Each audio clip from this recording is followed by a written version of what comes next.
Hello, everyone. Welcome to Heartlines.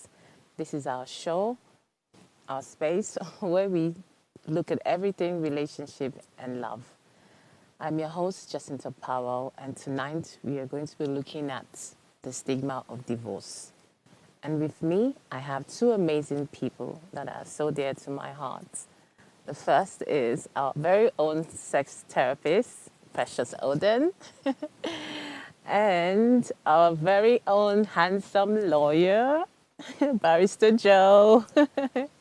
So good to have you guys. Good evening. Yeah, How are you? A pleasure. Thanks for having us. I'm good. We're Yeah. good. Good. How have you guys been? How have your week been so far? Well, the week has been good. We thank God for everything. Yeah. Barrister Joe, what about you? How's it going so far? Give God the glory. We cannot complain. Nice. Okay, good. Um, Before we begin, I would like you to please note that you can share your story with us via this WhatsApp line 081803846663. To join in the conversation live, you can call us on 070-2500-7749 or 070-1424-2420. Also remember to subscribe to our YouTube channel, Official Upgrade TV, and share this live link with everyone who needs to be a part of this conversation. You can also watch us on Auto TV, Go TV, Channel 145, DSTV 408, and Star Times 308. Let's go on a quick break, and when we come back, we'll dive into the conversation. Thank you. Heartlines would be right back.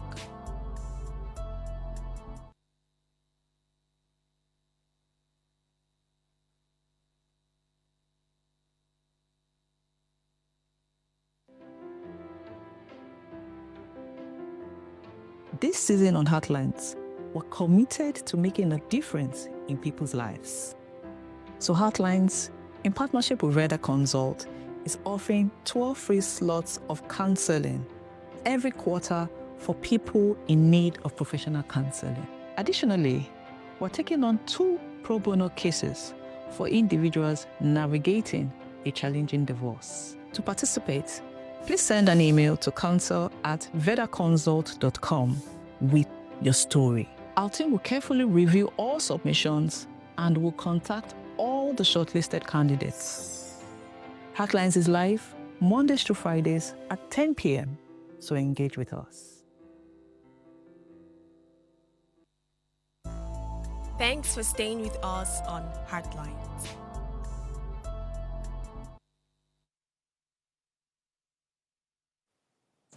In many cultures, especially African and Asian ones, divorce is a thing of it's disgraceful and a thing of shame, especially when it comes to the women. You see that women are looked as looked on as failures because they cannot hold the home together.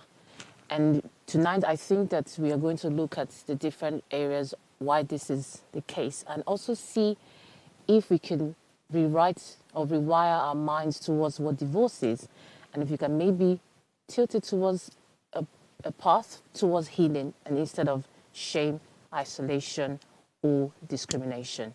So I'd like to start with our very own sex therapist, Precious Odin. Precious, what do you think about the stigma of divorce?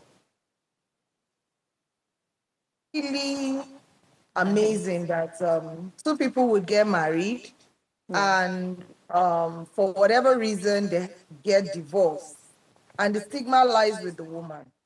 So you hear, oh, are you married? Like you're probably being introduced somewhere, or family members just remember you or something. And then you say, yes, but I used to be married, but I'm divorced. And some will just go straight and ask, what did you do? Or even when they ask what happened, they're asking what happened because they expect you to take the blame. Yeah. And even when both parties share equal blame in the dissolution of the marriage, somehow it still becomes, oh, it's the woman's fault. She did not pray enough. She wasn't patient enough. She couldn't hold her home together.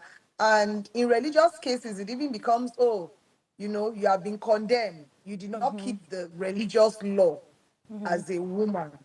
Like, no matter what happens, you're supposed to be able to hold your home together. And they start giving you examples, which is another burden that is you're not supposed to bear. They start giving you examples of so and so woman went through what was worse than yours. You children of these days, no single patient, that small thing that happened to you. So it's amazing that, like I began, two people would enter into an agreement to get divorced, and society chooses one person to bear the blame of the Yeah. failure of that union. I totally understand where you're coming from. So you just said something very remarkable. You said, one, when she starts to explain why, whatever the reason had caused the separation in the marriage, people tend to blame her. So there's something I want to pick out. She tries to explain. Now you also spoke Yes. about culture. The religious background where you're condemned as well. So I want to ask Yeah. you two questions. Why is there a need for people to be pressured to explain why the marriage didn't work? One, because I feel that there's some sort of pressure. Because don't forget, Yes. you first of all, before you can even leave a marriage, you have to fight with the idea of what will people say. Remember?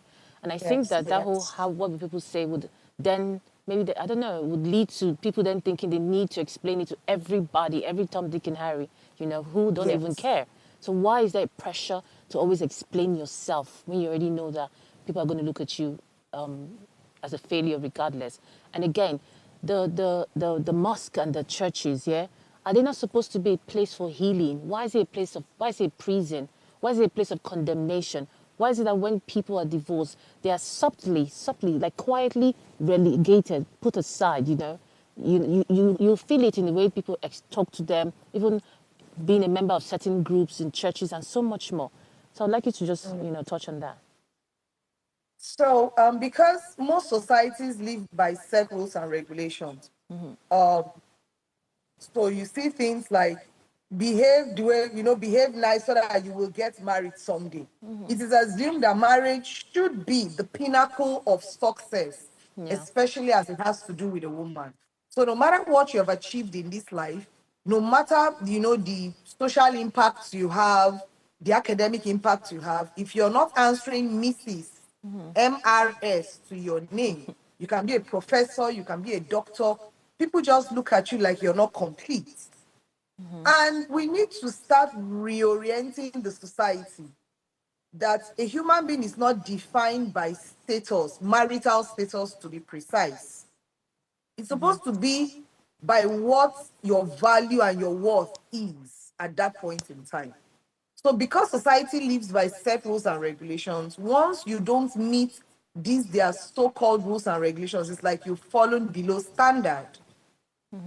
And families also have set rules and regulations. So you will not see things like, in our family, nobody has ever gotten divorced, so you will not be the first person. And then, unfortunately, you are not the first person. You now become the pariah of the Yeah. family. So when they are trying to give a The bad bad, example, a yeah, the good bad egg. example of a bad woman, they choose you. And so you feel pressured not to be this bad example. Oh, and then they now tell you also it reflects poorly on your family. So Yeah. it's like, oh, if you do this, you've embarrassed your mother. And we are so attached to our moms. So mothers will sit down and cry. If I had explained to you what your father did to me, but I didn't leave him. I stayed. So society, family sets these rules and regulations, and we are preconditioned Yeah. while growing up to want to conform to these set rules and regulations. Yeah. And so it becomes a struggle. Can we Now, touch on? the religious Okay. institutions are supposed to be safe havens. Yes. That's a place where you're not supposed to be judged. It's Yeah. supposed to be come as you are, and whatever it is you're lacking, especially has to do with moral standard, intellect, or just even emotional safety, we would help you. Yeah. Now, religious institutions are now will I say, the gods of marriage. So they say, oh, if you cannot keep this nuclear family together, how do you hope to build a society? How do you hope to say the church is the epitome of righteousness, or the religious institution is the epitome of, a home that has been put together? So you're breaking apart the nuclear family. How do you now want the spiritual institutions to support you? So there's this pressure women feel. Even when you are the person that caused the divorce, no wahala, but there's this pressure women feel to over explain. Yeah. And so it takes away part of their self-worth when they begin to explain for years and years on end why the marriage ended. Okay, Precious. Thank you so much. I'll come back to you on that because I think this is going to be an amazing topic. I'd like to hear from Yeah. Sergio himself. Sergio, the stigma of marriage. And I also want you to, obviously, you have amazing insights when it comes to things like this, because you handle all these things all the time. And I also want to draw from what Precious had said. Precious spoke about, she said that women's worth are tied to being married. That's the highest form of marriage. Why is this so? Why is it that no matter what she becomes, no matter what she does, they still would always still drag her down to the fact that, are you a Mrs.? And another one, again, I want to also draw from what she had said is they believe that you're too quick to get a divorce. That was like more like you're in a hurry to leave. So I want to say, what time is it? Is there ever a time that you leave a marriage? Like, I'm talking about time now, not even the reason that it will be okay to the society or regardless of however it is. But if it's early marriage or a late marriage, if it's a divorce, it's a divorce. Please go ahead.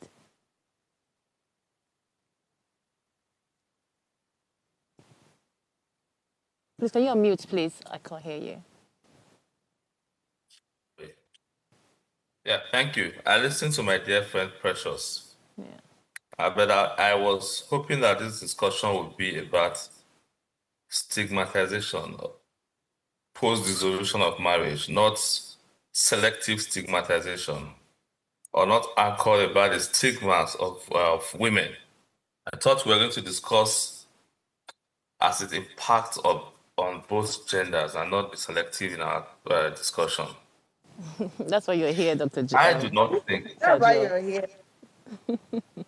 I do not think that the position with respect to stigmatization post dissolution of marriage is as painted. If we're having this podcast in the late 80s and mid 90s, maybe that would be the position. But as it is today, there is really no stigma with being divorced, frankly. Really? It's people have become so conscientized and conscious of the fact that first you need to be alive to be stigmatized. If you stay there and you die there, there will be nobody to be. There'll be no person to attach stigma to. So, irrespective of what the society, which I must say to you, is now evolving positively with respect to post-dissolution stigmatization, irrespective of where they are or the family you come from, it's always important that you realize that you need to be alive. And fortunately, it is no longer what it used to be, where people would tie the unsuccessful marriage to the failings of women. What I've said to everybody is that it's a partnership, it's a contract, it's a relationship between two persons. If one person does not want it to fail, it might not fail.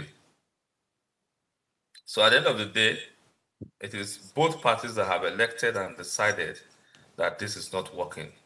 So it will be very unfair and cruel to tie the failure of marriage to one person, either to the man or to the woman. Now, over time, I've said to people that the difference between a dissolved marriage and a subsisting marriage is the ability to manage your situation.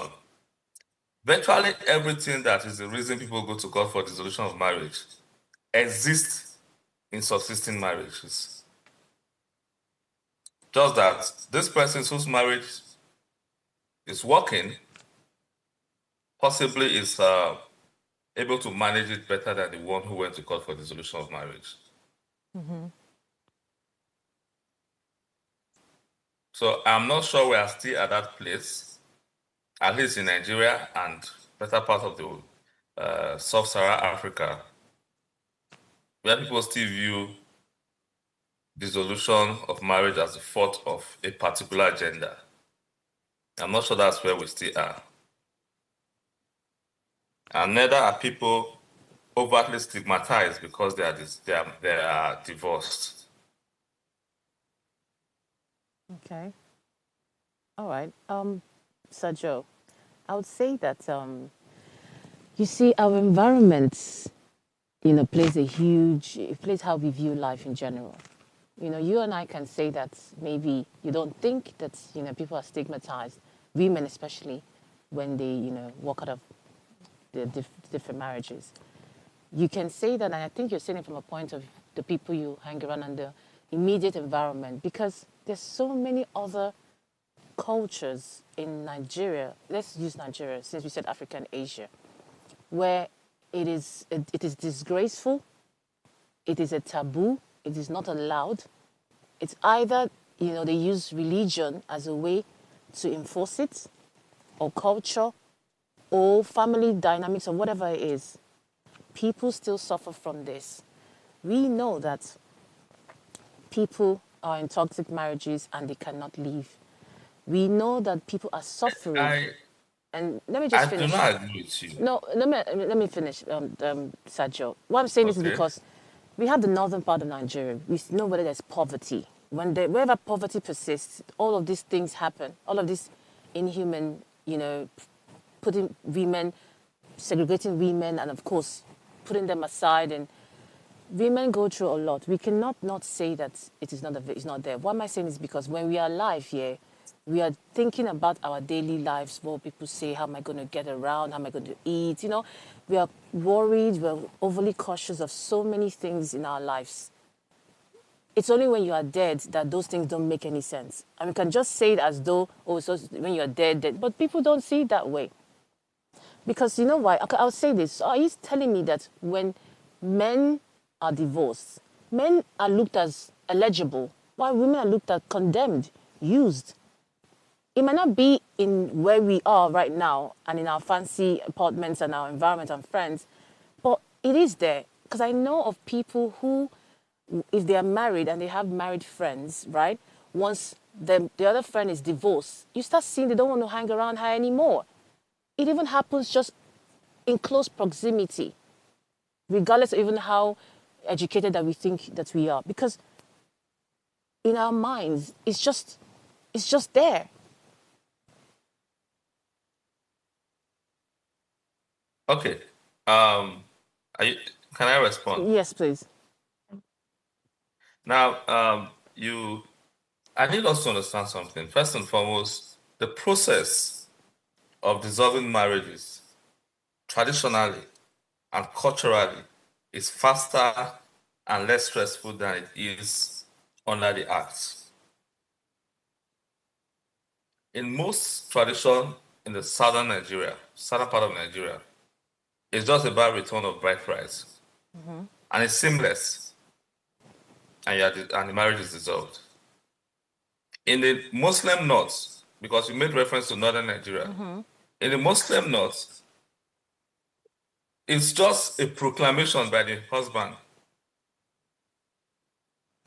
I divorce you, I divorce you, I divorce you 3 times, and the marriage is dissolved. So we cannot, in fairness, say that our society is structured in a way that people, as women specifically, are stigmatized because they are divorced. Now, let me put another light to this conversation. Okay. You see, the worth of a human being is not dependent on his association or contractual relationship. Okay. Now, it is only that word that you carry on, whether you be in marriage or outside marriage. Unfortunately, we live in a climate where women feel that when they are married, or if they are married, their dream, their goals, their drive, their aspiration dwindles. It becomes so bad that when they leave marriage, their self-worth is badly diminished. And then they are not dependent. Because you see, the difference between, I've handled a lot of male and female clients with respect to dissolution of marriages. And I've had situations where people come back to me to say, oh, I saw this beautiful lady and her parents says I cannot marry her because I've had a divorce. And I've also seen ladies where they say, oh, they say they won't marry me because I've had a divorce, a dissolution of marriage. So it's not gender sensitive. Okay. It is to both genders. And more importantly, it is about your self-worth, which in my view should never be tied to your relationship, whether to marriage or friendship or contract. Okay, I agree with you. If you know your self-worth, both pre-marriage, within marriage, post-dissolution, Yeah, you will not need any human being to validate you. I agree. You will step out of that marriage head high, knowing that this is who I am and this is what I carry about. But most people who bring this Simon of, oh, I'm stigmatized because I'm a woman. What you should ask them is that without that marriage, who exactly are you? Yes. What is your self-worth without that marriage? And you will find if you dig deeper, that the marriage was all they were. And when that title of Mrs. is removed, they become hollow and empty. Yeah. Whereas the other gender, men, would retain their identity, their person through and even post dissolution of marriage. So it is in character. You must, as a human being, continually develop and evolve and push forward your goals and your dreams so that in the unlikely event it doesn't work, nothing is lost, nothing is Okay. broken. You are still whole. Yeah. Sir Joe, I totally like what you said is, of course, that's what I preach. Self-worth, self-awareness, all of these things do help. But you see, a lot of people are not self-aware. It takes them time over the years to get to a point where they then understand themselves, they then know who they are. You know, let's go back to culture. You know, these cultural biases, when you're growing up, most of the women were taught that. I know that you're saying that a lot of things have changed, but still, it's somewhere there where they say that everything, just like Precious had said, you're nothing, if you're not married, whatever achievements you get, whatever education you get is nothing. It is somewhere, but now people are fighting against it. People are taking the bull by the horn. And, you know, so yes, it's definitely changing, but still a lot of people are in these marriages and a lot of things are allowing them to continually be in marriages that, you know, are not good for them, in toxic marriages. I'd like to go to Precious, yeah. Sajo talked about men standing up, being confident enough to continue after a divorce. Do you think that the society enables men, helps them one way to be courageous? Because if a woman, I don't think a woman will go around saying that she's stigmatized if people have not treated her that way. I think that she will not, you know, raise an alarm if it is not glaring in the church, at work, and, you know, even at home, in the family gatherings. I don't think that, you know, it would be an issue if it is not something that is being, you know, done to these people. So I would say now that women, yeah, why are women, okay, like I asked before, we see that women are said to be used, condemned, men are eligible. And we have talked about men being confident and being self-aware. And this is why, you know, So do you really think, to counter Sergio's thing, that being courageous is not just something you need help. You need the society to help you. There shouldn't be a Yes, problem with yes, you that. do. Okay? Yes. So the way the society is built around marriage, and it's not from the lawyer's point of view, is that Sajo is enlightened, he's exposed, just like you said. But there are people who don't have this level of exposure, either by experience or even by education. Now, the society, I've seen before now, I've seen men get divorced and get married again with ease. Sometimes the issue of the previous marriage is not even elaborated upon. You just hear, oh, he got married, it didn't work out. Now, for the women, because of how, like I said, this thing has been subtle in our subconscious from when we were growing up. And so the woman struggles. Are women getting married again after getting divorced? Of course, it takes courage.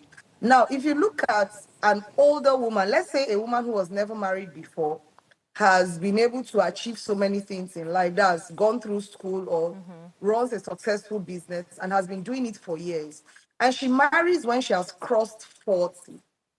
For whatever reason, when that woman gets divorced, I'm not saying this is the case all the time, and another woman gets divorced at 23, 24, 25, someone who probably was still in the university or just finished university, who was just probably handling their first job, the way they would understand and go through the divorce, the pro-marriage dissolution is different.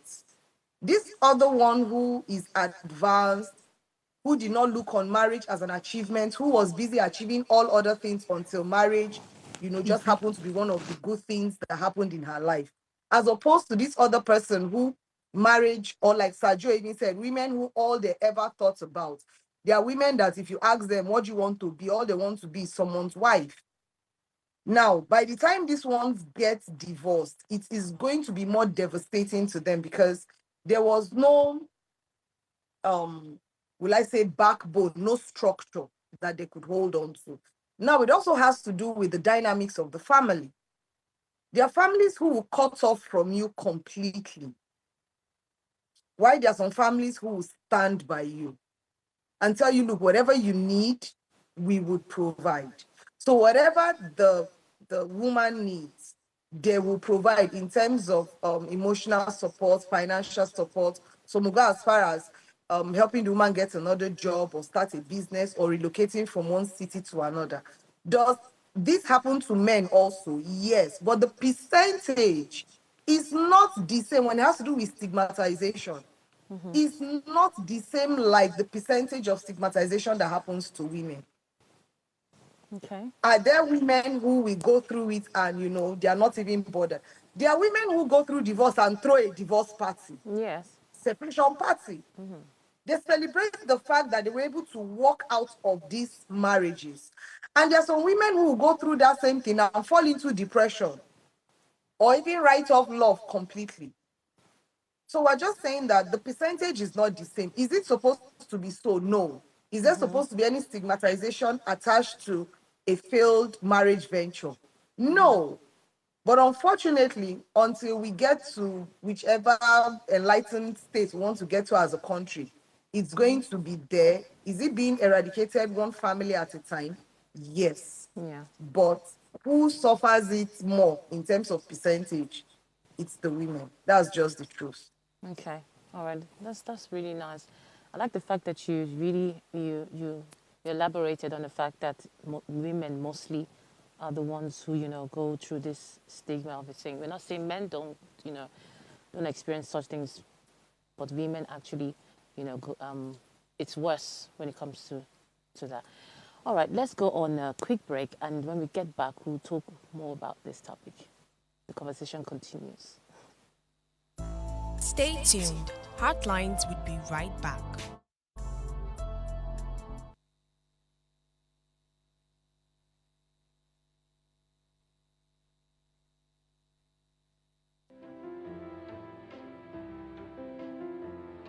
This season on Heartlines, we're committed to making a difference in people's lives.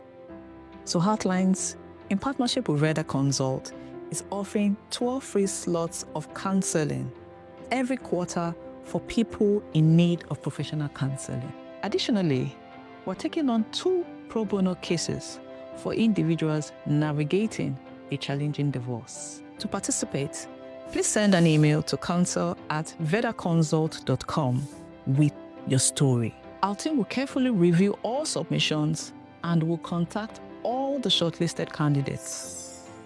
Heartlines is live Mondays to Fridays at 10 p.m. So engage with us.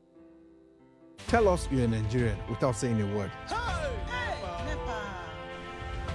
Energy security is one of the most pressing issues for many developing countries like Nigeria.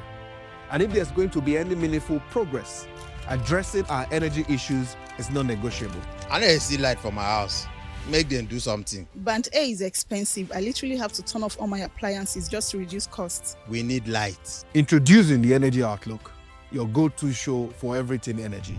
Every week, we'll bring you the latest insights, innovation, and in-depth analysis of Nigeria's energy sector. From policy discussions to regulatory insights, we'll analyze the key decisions influencing growth and sustainability in the energy sector. We'll bring you the human stories behind the headlines, giving you a personal perspective on the broader energy challenges.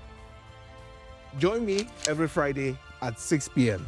for the Energy Outlook, your guide to the future of energy, where energy means business. Thanks for staying with us on Heartlines.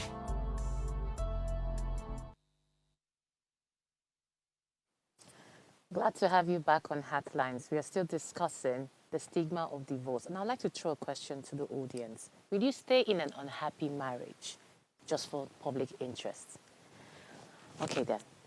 Our lines are still open. You can call us on 070-2500-7749 or 070-4242-420. Okay, let's dive back into the conversation. All right then, Sir Joe, I would like us to look at this from a different angle now.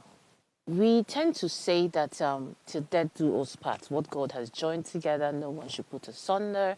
And I'm saying this because we're in a very religious nation. You know, a lot of people tend to look at marriage in a very spiritual way. Now, can you be spiritually whole, yeah, and still be divorced? Why I'm saying this is because we've seen pastors who are divorced and they still hold, you know, a very huge congregation. They still preach the word of God every day. And they still are the same people who tell others, no matter what God has joined together, no one should come, you know, put asunder. Stay there, stay in the marriage, endure, endure, endure. Make it work. So my question is, can you still be spiritually whole even if you have dissolved your marriage?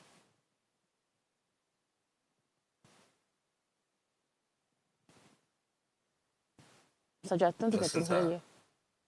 Yes, the question is a very interesting one. If you had asked if you will still be religiously whole, I would say no. But I'm happy you use spiritually whole. Then I would say yes.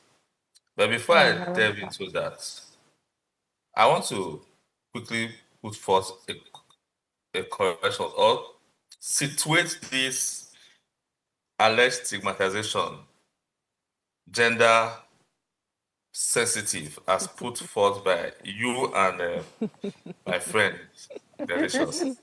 Now, to easily situate this, I'll put 2 questions out there. 2 questions. Okay. Have you ever seen a poor or a broke man easily remarrying without serious obstacles or challenges on his way? That's one. Then have you truly seen an abandoned or cut off successful woman from the family? Have you seen a family that easily cut off a very successful daughter? Very or rare. abandon her just because she's dissolved, Very rare. because she's divorced. You see, if you put those two questions side by side, you realize that it is not the dissolution that is the problem, but it is the emptiness that you have become because your, your your marriage has been dissolved. Oh, that's very So interesting.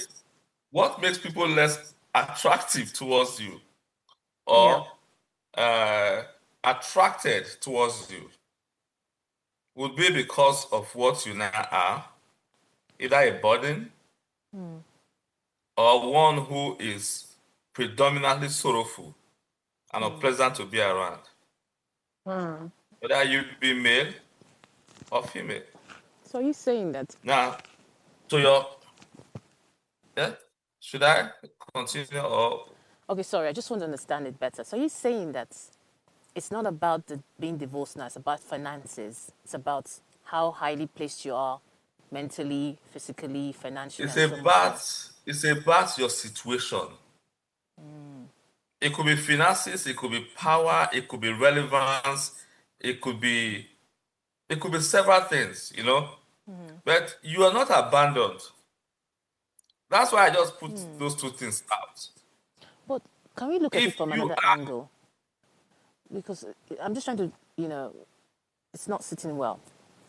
There have been very wealthy families, very wealthy, like generational wealth, where, the daughter obviously was given out to another very wealthy, family's son. And then when she says she's not going to be married, she's letting go of everything, and she goes back home. Sometimes, the family, the father, would disown her. That's a case as well. So I'm trying to did you understand the finances here now you're talking about. what you just said is that she went back home. Yeah. You can come from a wealthy family and be a dependent in that wealthy family and not a contributor to the wealth of the family. Oh, I see. Now, if she had, after her divorce, called her family and said, you know what, I'm moving into my new apartment at Banana Island. If you want to come, you can stop by and visit. Hey, so everything's about money now There in would this be life. no. God, I'm finished. Let's situate it. Yeah. There will be no opening Yeah. for disowning or anything because you do not even own her at that point. Yeah. You disown what you own. True. So it is because she returned back home and she's obviously going to now become a burden to the family. That is why that option of disowning is even existing. Yeah. In the same vein, if you as a man return back to your family after dissolution of your marriage, they will treat you likewise. It is not gender sensitive. If you are broke, look, let me tell you, I was giving a talk this afternoon to some young graduates, law school interns. And I said to them that unfortunately, you are going to deal with life in a society that is very cruel and wicked to the poor. Yeah. True. Yeah. So Very. it is beyond family. Yeah. If you are of value, the world will celebrate you. There are so many persons who are divorced and holding high offices in this country. Yeah. Nobody cares. Would their family dare say that they are disowning they will sing that person's name to high heaven and graciously Exactly. associate with that person. So you're saying that it's for the Men and poor. women. This is a poor man. This is a disease for the poor. The stigma for the poor. So now to the spirituality. Okay. I feel that the journey of spirituality is personal. Okay. You see, I would rather. Now, I'm not God, though I believe that we are all gods in our Yes, own we form. are. But we are not the almighty Almighty God. adjudicator of our Yes. faith. Yeah. Yeah. Now, I believe very firmly that whilst you are in marriage and outside marriage, nobody can help you with your spirituality. It's a personal journey. It's a personal goal. You can both be in a marriage, and I envision that on that day, if that day ever happens, the husband could be going to heaven and the wife is going to that side, and the wife could be going to heaven and the husband is going to that side. So there is nothing in marriage that gives you free So pass. what, Sergio? What don't you want to call hell? You don't want to call your people. Yeah, I frankly, I didn't want you to feel bad that I'm referring to your side. No. Precious, precious. And you No, see, no, we did Sergio. not feel You bad. see, Don't worry. Sergio. You see. Oh, she won't feel bad. Okay, No, because of the no. color that she's wearing, it's easily associated with fire. And if you look at the back of her bag, that Look, light there's a looks like horn. it's of There's a sin. horn there. Yeah, it's sticking out gradually. Oh my So, God, but Sergio. so on the lighter side, Yeah. it's just to say that your spiritualism is a personal journey. Yeah, I agree. You will not be more connected to God or with God because you're married. There's no free pass that comes with marriage to your connection with God. Yeah, I like that you're saying this. However, for purpose of religious belief and the dogmas, people feel that someone is only responsible when he is or she is in a marriage, which for me is very wrong. I've met in the course of my life very responsible people that are not married, and I've also met very irresponsible people who are married. Yeah, So it is in the individual. yeah, true. Your pursuit for your spirituality and your connection to your higher self, however you describe him or it, call it God, call it Osanubwa, call it Chuku, call it the universe, call it nature, Yeah. it's personal. Yeah. Marriage will not give you an advantage, neither will divorce give you a disadvantage. Lovely. Okay, lovely. That's very, I love what you just said. And I'd like to add that whoever is watching, please, if you're divorced, it doesn't mean that you cannot go to church again.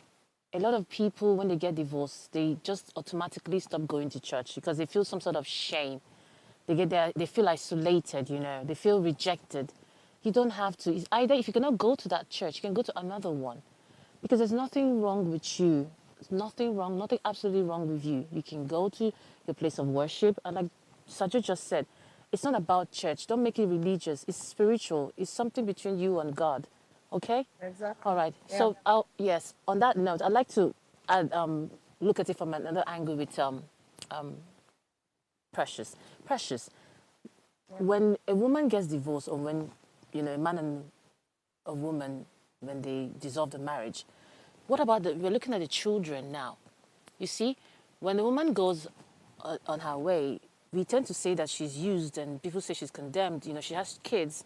She has to date, all right? She has to bring someone into the her family. The children are there, and that is obviously, it could be bringing someone harmful into the home. The outsider can come and do something that is even worse off to her children even than the man was doing, because people tend to say that when you're in a toxic marriage, it's reflecting back on the children because they're watching what is happening. So a lot of women say that I'm leaving the house because of it is a toxic environment. There's verbal abuse, there's physical abuse, and so much more. So in as much as you want to protect the children, do you think that's the solution? Do you think it's a solution? Do you think it's something that is better off instead of staying there or leaving because of you want the children to heal, to have a better life, not to be in that environment? And after leaving, how do you look at your kids from a point of dating other people? How then do you continue? Don't you think they're confused? I don't know if you know where I'm trying to get So to. it's a dicey situation because there's a reason for the dissolution of the marriage. Yeah. Now, if the reason is spousal abuse, so you left because you wanted to stay alive. Okay. The question I usually like people to ask themselves is, he was a bad husband, was he a good father? Okay. Okay. Is there any need to cut him off from the lives of his children? if he was a good father, you people can co-parent in peace. He can love his children, take care of them. We have so many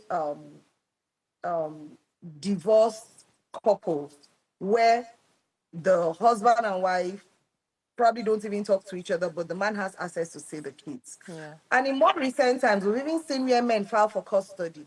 You know, before now in Nigeria, it was like an unspoken whatever. Once you get divorced, the woman stays with the kids until the kids get to a particular age, and then maybe they might have to go live with their dad or something.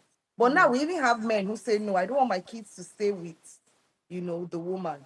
Madam, you say the marriage is over, fine, but the kids stay with me. How would they be taken care of? Don't worry, my sisters are there, or I'm going to employ a house help, or probably I'll get married again, and all of that.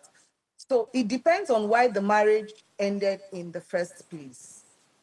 But if he was a bad father, an abusive father, then you have the right to, What about cut off the dating? relationship What between about the. dating now? What about this new life, taking them away from their Yes, if father, the this new woman is life? going to date, there are ways to introduce this person to your children. I don't subscribe to, because you can never know how a date is going to end. Yes. So are you going to date someone and every 3 months or every 4 months or every 6 months you break up with the person, you introduce someone else to your kids? No. Yeah. You can date, and your life as a mother is different. The person doesn't need to come to your house. He doesn't need to meet your kids. Your kids don't have to be introduced to him until you are sure that this relationship is going somewhere. Okay. The children need a fatherly figure. We understand that, but please don't traumatize them by changing men, in front of your kids. You should be able to say, this particular life, this is what I want. Yes, I want to date again. I probably want to get married again. That's fine. But I need to protect the emotional health of my children and their psychological health. And so until this man becomes very stable in this relationship with me, or I become very stable with him, I am not bringing him near my kids. And this is a conversation that you should have with the man. Yeah. So he understands why you have not yet introduced him to the kids and the kids to him. Lovely. This is really nice. I really hope people are listening to this and taking notes, because you just gave them a whole hour of therapy right there. All the cues. Yeah. All right then. I think we also need to look at the good side of stigma, because I feel that every bad side there's always a good side. Now, a lot of people, because of the stigma, and they are aware that, okay, when I get out of this marriage, I'm not going to be as secure as I used to be. Most women leave with nothing, and then you see they start doing their best. They're encouraged to work. They become even who they are not. They find themselves. So I would like to, Precious, do you think that women should look more at the positive side of, being divorced, than always trying to explain themselves to make what they have done acceptable to others? Or they should just look at the good, the good side, what it could bring out, from there. A lot of women have made so much money, they never believed they could be as wealthy as they are. They have secured power, they have gone back to school, they've invested in themselves, and they're better off. So should we encourage that part? Tell people that, listen, it's not a disease to be divorced. There are many things. There's a bright future out there for you. Yes. Like Sir Joe said, your worth, your value, that should not be affected in any way. Now, one of the ways we like to encourage divorced people, especially women, is if you had a dream before you got married and you put that dream on hold, on pause, while trying to build this marriage, when you get divorced, you see that energy of the pain of the divorce, Yeah. carry it and go back to pursue that That's it. dream. So you Right. can reroute the emotion into Yes. something positive. The anger, yeah. The Sir Joe, anger, the pain, the betrayal, you yeah. can always reroute it. Yeah. That job interview that you were scared of applying for because you were wondering how you would juggle family, marriage, Yeah. and a job, please go and apply for it. That Lovely. business that you wanted to do, that relocation that you wanted to do, that thing that looks like, oh, I wish I could do this, but I am married. Yeah. Now you no longer have that, but I am married attached, to that statement anymore. So it's a springboard for you to step into more of who you are. Yes. So find a dream. Sometimes it can even, give you a curve, send you in a different direction. Yeah. Enjoy the journey. Yes. If you have to rediscover yourself, rediscover your passions. I But most totally agree. importantly, understand your worth, understand your value, because it is from this basis that you're going to start building yourself up Okay, again. thank you. Thank you, Precious, for that. That was amazing. Sergio, I want to come to you. In 1 minute, can you add something, any sort of encouragement towards people who are on this path? And again, I wanted to add, if you can say this very quickly, do people really tell you the main reason why they get divorced, or they just give it a name? Just whatever comes, whatever is suitable. I don't know what they say out there, but as their counsel, they tell us the reason why they are divorcing. Yes, and it is those reasons that we put forth in court and ensure that we align those reasons to the provisions of the law so that they can finally find freedom and do that which they were restricted from doing. I love that. I also want to quickly correct the impression that you have the rights to bar your ex-husband or ex-wife from having access to his or her children. That right does not lie in you. Whether you refer to him as toxic or not, it was your decision to marry a toxic human being. Yeah. So you would live with that for the remainder of your life, because You're so that mean. man, that woman Sergio, you're must too no, mean. that man You're so mean. that man or that woman must be in the life of his children. With it, whether he's toxic or not, you brought that man or that woman into their life, and you have to manage it to the end of time. Then finally, your final question about encouragement. Encouragement, yes. Now, you were a human being Yeah. before you got married. Yeah. If for any reason you stop being that you were, pick it up and move on. Marriage does not stop it. Let me say this. I have a philosophy that all love would end in heartbreak. Oh, wow. Oh, wow. What distinguishes it is time. Wow. So Okay. prepare your mind for that hour, and when that hour comes, pick yourself up and become that which you can be. Okay. We're here to support you. We wish you well. Thank you so very much for you. Thank you for you guys. I'm so grateful for you guys. Thank you so much. This show was amazing. I loved it. All right, there's nothing for me to add. So please note, you don't have to bear your burdens alone. Our free counseling services are just a message away. So send your email to counsel@vedaconsult.com. Let's help you deal and heal. So see you tomorrow. Bye.